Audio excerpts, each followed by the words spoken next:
or so in the program. And today I'm joined in the studio by Arise News analyst and former chairman of the editorial board of Daily Trust newspaper, Mahmud Jega. Thank you very much indeed, Mahmud. I'm sorry we've gobbled up most of the time, but after listening to Senator Kwankwaso tonight, what's your biggest takeaway?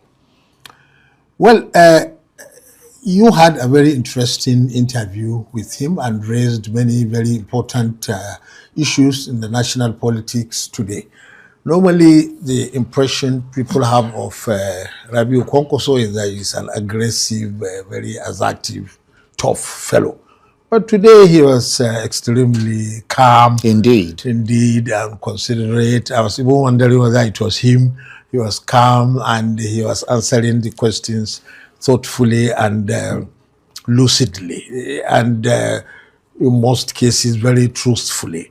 He is quite aware that the task in front of him is a Herculean one, and he has made a very big concession in Nigerian politics, that is agreeing to support the zoning of the presidential ticket to the south in his party, the NDC. It was a very big decision because indeed, a political leader like him with so much support in a key and volatile state like Kano must be looking over his shoulder.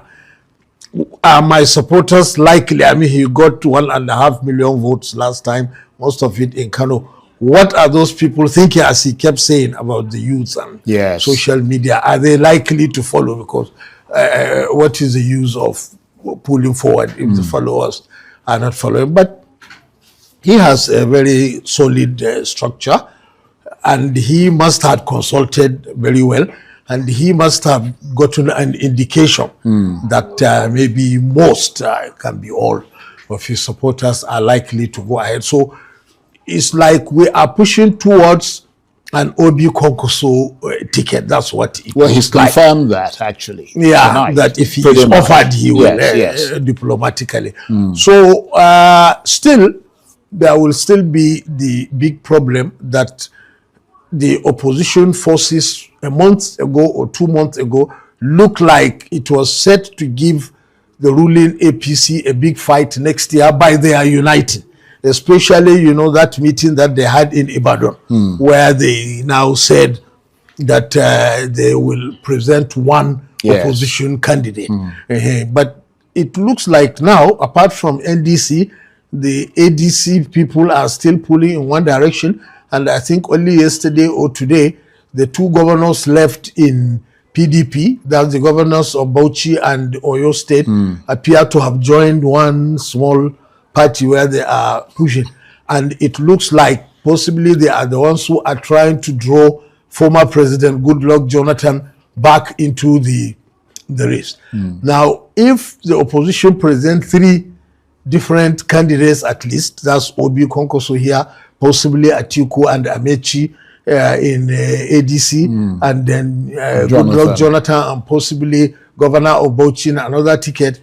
Now, that will make the fight very, very difficult against a fully entrenched party like APC with 31 governors and so many other people. Even though, of course, Senator Kwankwaso said that the money that you referred to is only one aspect. And we agree, the electorate is getting a bit more sophisticated, and which probably explains why APC, despite its apparent advantages on the political scene, appears to be a bit lacking in self-confidence at this time. Yes. And the APC has consistently argued that the opposition is united only by a desire to remove President Tinubu, not by any coherent governing ideology. Did tonight's interview do enough to counter that criticism? I mean, beyond political arithmetic, did you hear a clear policy direction from Senator Kwankwaso about how this alliance would govern differently? He didn't expatiate too much on that, even though he made references to his own record and to that of Mr. Peter Obi. But the main point he made is that there is serious disillusionment all over the country, and especially among the youth, with the record of APC in terms of insecurity and they're economy, tapping into that. And they are tapping into that. Right. It's a legitimate political aim. Okay. Mahmud, I want to thank you very much indeed.